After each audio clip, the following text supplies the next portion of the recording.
అధిక బరువు అనేక సమస్యలకు కారణం. సాహితీ యోగా ఆన్లైన్ క్లాసులో జాయిన్ అవ్వండి. వాగర్థ సంపృక్తౌ వాగర్థ ప్రతిపత్తయే జగతః పితరౌ వందే పార్వతీ పరమేశ్వరౌ. ఆదిత్యాయ చ సోమాయ మంగళాయ బుధాయ చ గురు శుక్ర శనిభ్యశ్చ రాహవే కేతవే నమః. శృంగేరి జగద్గురు పీఠాధిపతులకి, కంచి పీఠాధిపతులకి నమస్కారములు తెలియచేసుకుంటూ కార్యక్రమాన్ని ప్రారంభిద్దాం. వీక్షించేటువంటి ప్రేక్షకులకి ముందుగా వైశాఖ పౌర్ణమి శుభాకాంక్షలు. ఇప్పుడు మన కార్యక్రమంలో ఈ వైశాఖ పౌర్ణమి యొక్క విశిష్టత, అలాగే ఈ వైశాఖ పౌర్ణమి సందర్భంగా మనం పూజా విధానం ఏ విధంగా చేసుకోవాలి, ఆచరించవలసినటువంటి దానాది కార్యక్రమాలు, అన్నిటికంటే ముఖ్యంగా ఈ రోజున నరఘోష, నరదృష్టి, నరబాధ, ప్రయోగ బాధ నుంచి బయటపడాలంటే ఈ రోజున విధిగా ప్రతి మానవుడు కూడా ఆచరించవలసినటువంటి స్నాన విధానం, ఏ విధంగా స్నానం చేయాలి, ఈ వైశాఖ పౌర్ణమికి మాత్రమే ప్రత్యేకంగా చెప్పబడినటువంటి విధానము మనం తెలుసుకునే ప్రయత్నం చేద్దాం. వైశాఖ పౌర్ణమి అందరికీ తెలిసిందే.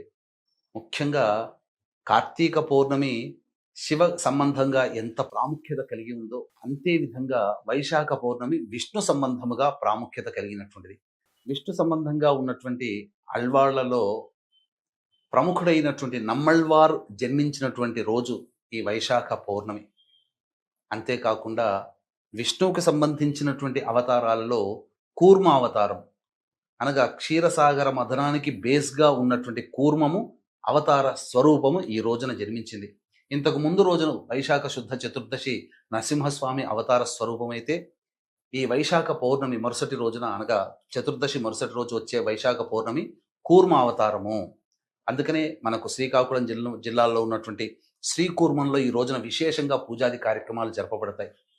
అంతేకాకుండా ఎక్కడ విష్ణు సంబంధమైనటువంటి దేవాలయాలు ఉన్నా ఆ విష్ణు సంబంధముగా ఈ రోజున విశేషమైనటువంటి కళ్యాణాలు, స్వామివారికి పూజాది కార్యక్రమాలు జరపబడతాయి. అన్నిటికంటే ప్రధానంగా సింహాచల క్షేత్రంలో ఈరోజు స్వామివారి కళ్యాణం జరపబడుతుంది. ఇక మనకందరికీ తెలిసిందే, ఏప్రిల్ 27వ తారీఖు రోజున వచ్చినటువంటి ఏకాదశి, మోహిని ఏకాదశి అని అంటాం. ఆ రోజున అన్నవర క్షేత్రంలో స్వామివారికి విశేషంగా కళ్యాణాలు, స్వామివారికి విశేష పూజలు జరిగాయి. ఆ రోజున జరుపుకోలేనటువంటి వాళ్ళకి ఈ వైశాఖ పౌర్ణమి సందర్భంగా తప్పకుండా సత్యనారాయణ స్వామి వ్రతాన్ని ఆచరించమని శాస్త్రం. కాబట్టి సత్యదేవుని కళ్యాణం ఈ రోజున కూడా జరిపించుకోవచ్చు. విధిగా సత్యనారాయణ స్వామి వ్రతాన్ని కూడా ఆచరించినట్లయితే విష్ణు యొక్క అనుగ్రహం కలుగుతుంది.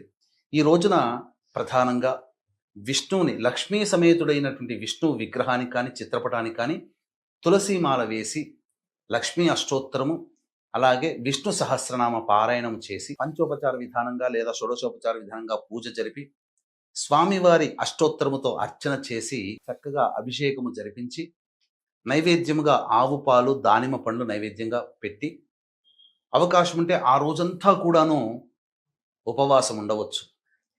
అంతేకాకుండా బుద్ధుడు జన్మించిన రోజు కూడా ఇది. ఈ వైశాఖ పౌర్ణమికి సందర్భంగా మరొక ప్రాముఖ్యత ఉందండి. అంతకు ముందు రోజు అయినటువంటి వైశాఖ చతుర్దశి ఏప్రిల్ 30వ తారీఖు రోజున నరసింహస్వామి వారు అగ్రహోద్రగ్ర రూపముతో ఉద్భవించి రాక్షస సంహారం చేసినా కానీ ఆయన కోపతాపాలు తగ్గకపోతే సాక్షాత్తు పరమేశ్వరుడే కృత్య, ప్రత్యంగిర ఈ రెండు దేవతల్ని తన రెండు రెక్కల్లో నింపుకొని శరభసాళ్వ అవతారాన్ని, శరభేశ్వర అవతారం అనేటువంటిది ఎత్తడం జరిగింది ఈ వైశాఖ పౌర్ణమి రోజునే. కాబట్టి ఇది చాలా మహిమాన్వితమైనటువంటి రోజు అని చెప్పడంలో ఏమాత్రం సందేహం లేదు. ఇక ఈ రోజున చేయవలసినటువంటి దానాల గురించి మీకు తెలియచేస్తాను. ముఖ్యంగా ఈ రోజున చేయవలసినటువంటి దానాలలో ఉదక కుంభదానము, రాగి కలశములో కానీ లేదా మట్టి పాత్రలో కానీ శుద్ధమైన నీరును నింపి అందులో పచ్చకర్పూరము, జాజికాయ, జాపత్రి, ఇలాచి, కుంకుమ పువ్వు ఇవన్నీ వేసి పుష్పములు, 2 పుష్పములు వేసి, అలాగే ఈ ఉదక కుంభదానముతో సహా చెప్పులు, గొడుగు, వస్త్రము, మిఠాయిలు, ఇవన్నీ కూడా విసనకర్ర, ఇవన్నీ కూడా బ్రాహ్మణుడికి దానం చేస్తే విశేషం. లేదా అవసరం ఉన్నటువంటి అనాథలకైనా, అభ్యాగుతులకైనా ఈరోజు దానము చేయండి. అంతేకాకుండా విశేషంగా ఈ రోజున అన్నదానం చేస్తే గొప్ప ఫలితము. అలాగే నీటి దానం చేయండి. ఇంటి ముందరనైనా ఎక్కడైనా ప్రదేశంలో చలివేంద్రం ఏర్పాటు చేసి దారిన పోయే వ్యక్తులకందరికీ కూడాను నీటిని అందించండి. లేదు ఒక రూ. 100 మీ దగ్గర ఉన్నా, లేదా రూ. 500 మీ దగ్గర ఉన్నా ఆ యొక్క వాటర్ బాటిల్స్ వస్తాయి చిన్నవి. అవి వచ్చే పోయే వ్యక్తులకి ఎండ సమయంలో కనుక దాహార్తిని కనుక మీరు తీర్చినట్లయితే తప్పకుండా ఈరోజు చేసినటువంటి పుణ్యఫలము అనంతమైనటువంటి ఫలితం ఇచ్చి మీరు జన్మ జన్మల నుంచి చేసుకున్నటువంటి పాపకర్మ అంతా కూడా తొలగిపోతుందని చెప్పడంలో ఏమాత్రం సందేహం లేదు ఈ దాన కార్యక్రమాలు చేయడం ద్వారా. అయితే విశేషంగా ఈ రోజున స్నానం ఆచరించే విధానం గురించి మనం తెలియచేసుకుందాం.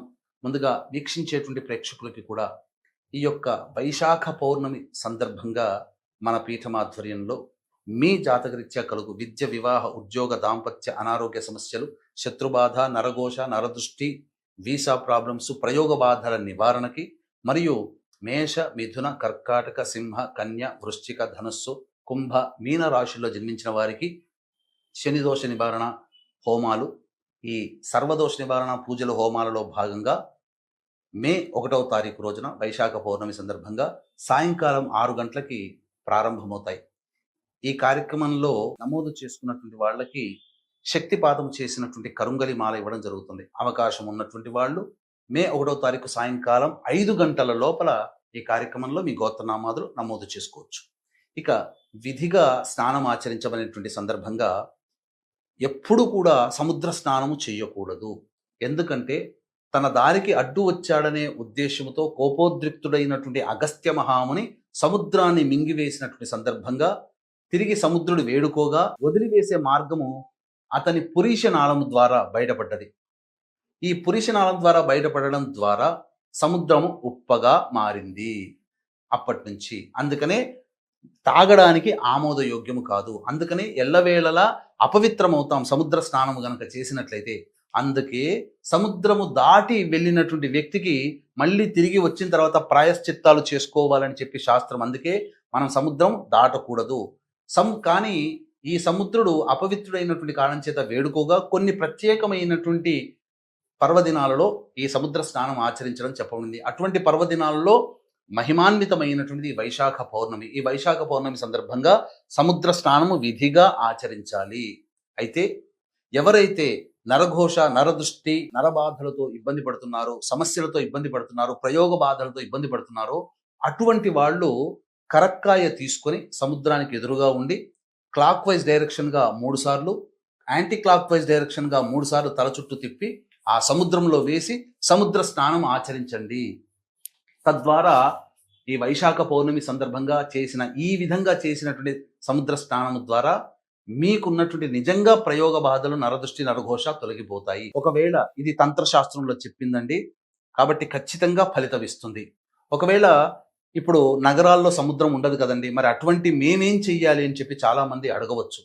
అటువంటి సందర్భంగా సముద్రము ద్వారా లభ్యమయ్యేటువంటి వస్తువుల్లో ప్రధానమైనటువంటిది గళ్ళ ఉప్పు.